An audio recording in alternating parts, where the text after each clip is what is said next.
The Burrell Building, Glasgow. Architects Alan Dunlop and John Meunier talk about the building's origins, development, and recent renovation and interventions. Part 3, A Curate's Egg. The Burrell has recently been renovated, as you know, John, by John McCaslin and Partners. The intervention has received mixed responses, and I know you've visited. Can you give me your thoughts on the work? Has he, for instance, respected your original vision?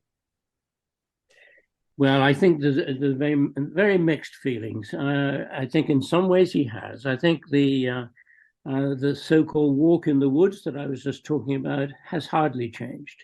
And I think there's been a lot of respect for that. But one of the things that I find very, very hard to understand, part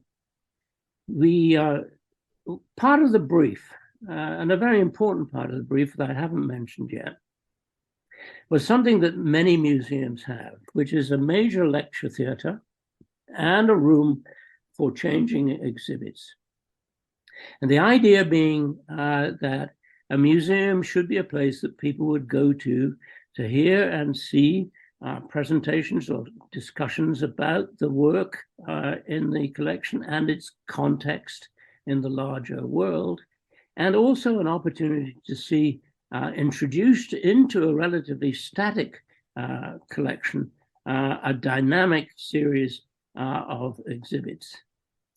When I just visited the museum, the so-called temporary exhibition gallery was empty, and the lecture theatre has been destroyed.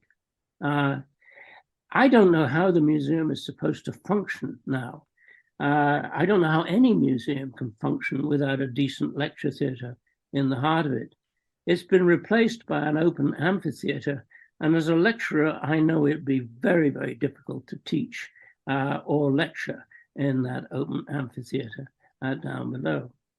The other thing that's happened, and I to a certain extent am a little bit more sympathetic to that, is a decision to limit the number of rooms from the Hutton Castle that are sort of reconstructed in the building to one, and basically destroy the other two rooms.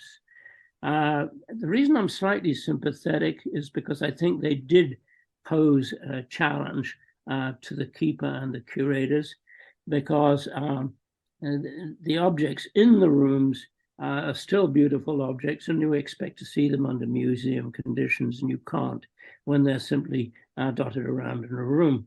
But on the other hand, the idea of thoroughly understanding where this collection was assembled and around a single figure is undermined.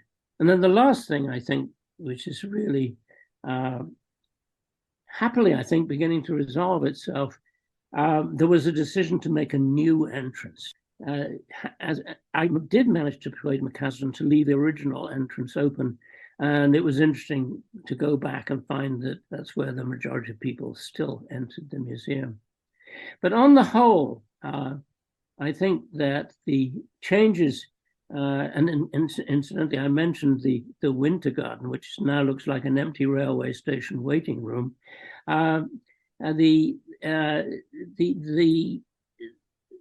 There seems to be a real lack of sensitivity to what we were trying to do below the wall that separates the northern half of the museum from the southern half of the museum. Most of the museum to the north of that wall remains more or less as it was.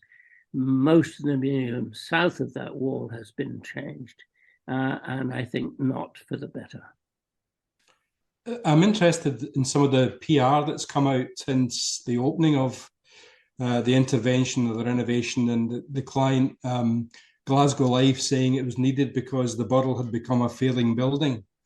Do you think that's true? And if it is true, why would that be, do you think?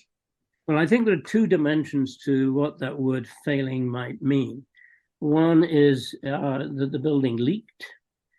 Well, frankly, most buildings leak after about 25 years, and buildings need constant maintenance. And one of the problems, I think, with the Burrell has been that it competes against all the other major cultural facilities in the city for funding.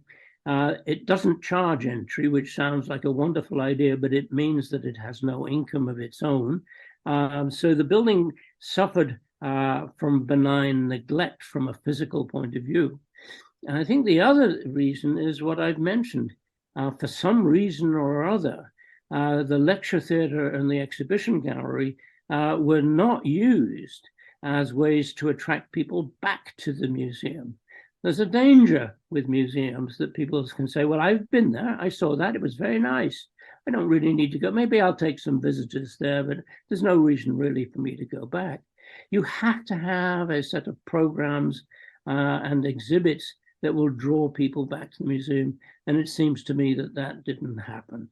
So now, one of the things I do feel is they did a superb job on restoring the physical fabric of the building and bringing it up to date. I think they invoked the help of a very important and famous team of architects and engineers called Arabs, and they did a superb job in restoring the fabric of the building. But I've yet to see how they have reconstructed a program of lectures and exhibits that will solve the other part of the problem of failing museum.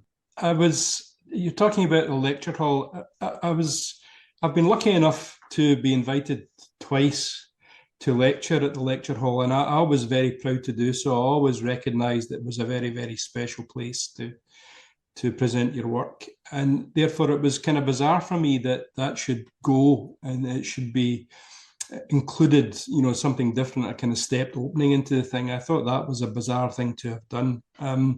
But I'm wondering what the impetus was for Glasgow Live to reimagine, or what they would say, improve the Burrell rather than respecting and restoring the original design was. Do you have a view on that?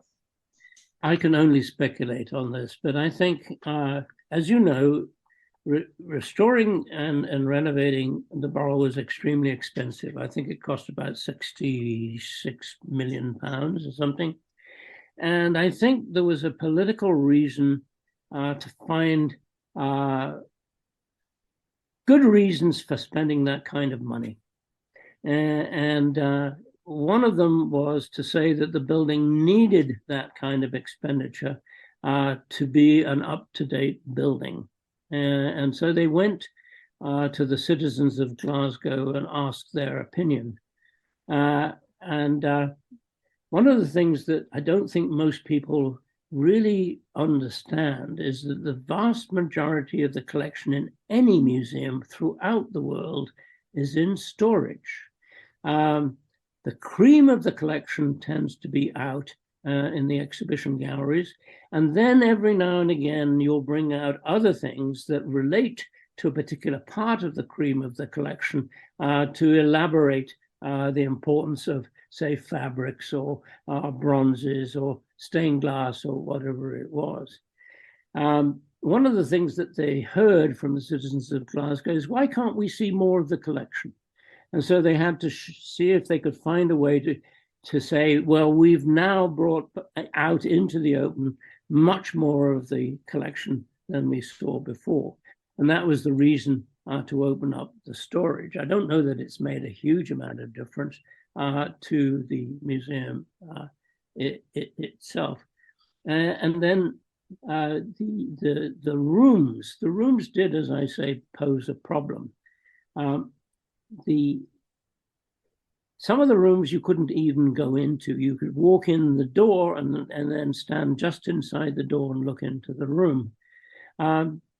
My speculation is that needed to be thought through.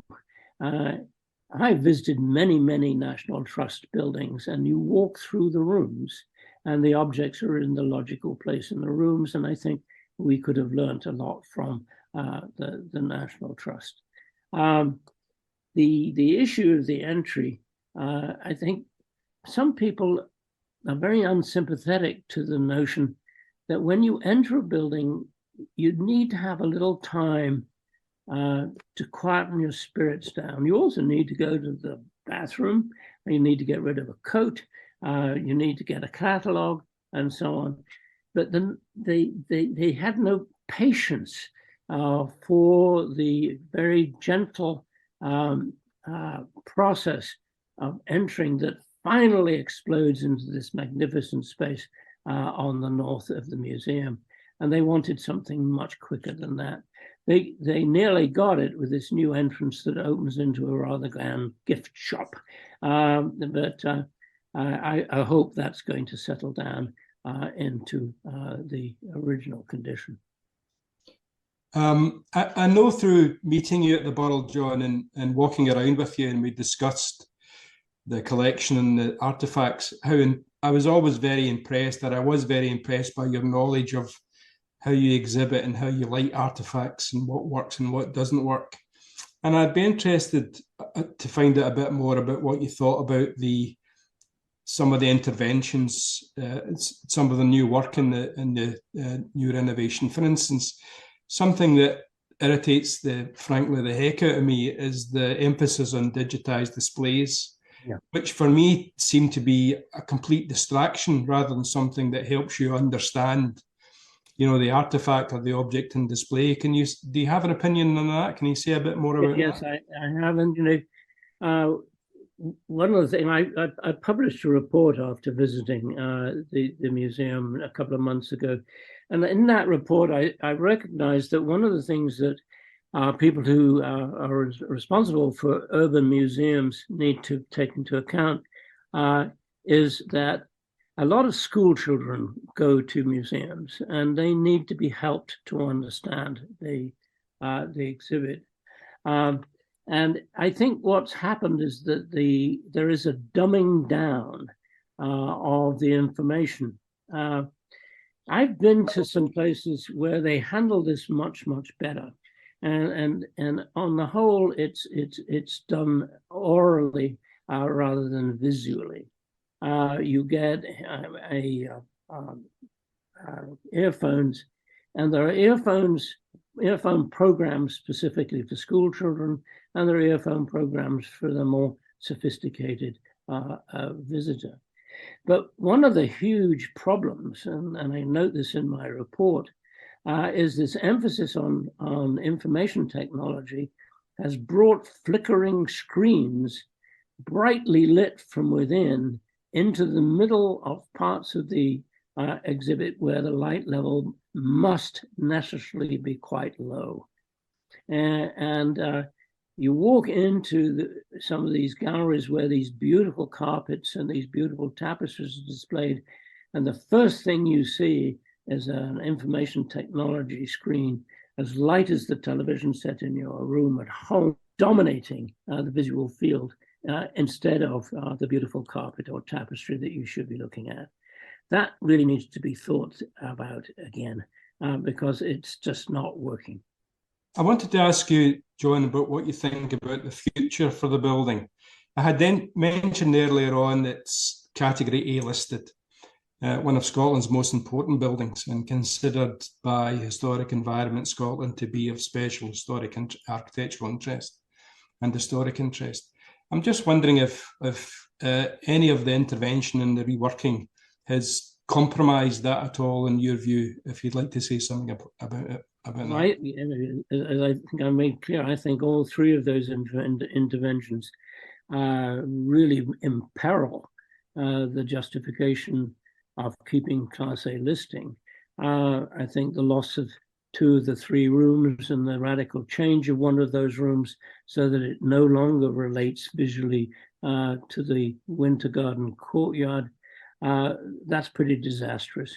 I think the loss of a lecture theatre architecturally is less important, but it is very important in terms of the function of the museum. The one thing I think that can be recovered is the entrance. In my report, I suggest that the new entrance simply be identified as an exit and emphasized with banners or whatever it is where the real entrance to the building is. I think that's going to be relatively easy to achieve. There's a famous term which you're probably familiar with. It's called the curate's egg. the story is that there's a dinner party to which a new young curate is invited, and he's asked by a bishop what he thinks of the egg that was served for dinner. And the egg was actually rotten. And the curate says back to the bishop, well, sir, the egg was very good in parts. And I think we've got ourselves a little bit of a curate's egg now at the Burrell. I think it is very good in parts. It's still a magnificent building, and it's still got some magnificent galleries in it. I think it's been compromised, but I don't think it's been destroyed.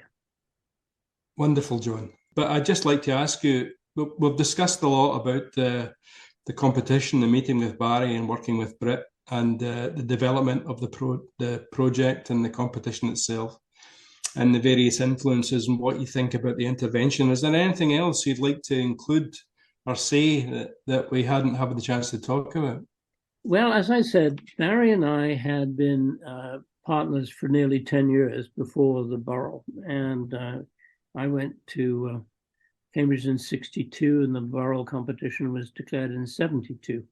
One of the things that I think made the partnership work was that there was no concern about whose idea it was. We identified ideas that seemed to be contributing to the success of the enterprise, and we both worked on them. I think the problem with the Burrell started out with the fact that Barry started it on his own, and he felt of it as his. And to a certain extent, that was a problem throughout. Now, I thoroughly enjoyed the 3 years or so that I worked on the building with Barry. I think there are certain parts of that I probably could point to and say, well, that was my idea. But I don't want to do that, because I think the ideas are the ideas of the building. They shouldn't belong to individuals. But it was a huge pleasure to work on the project.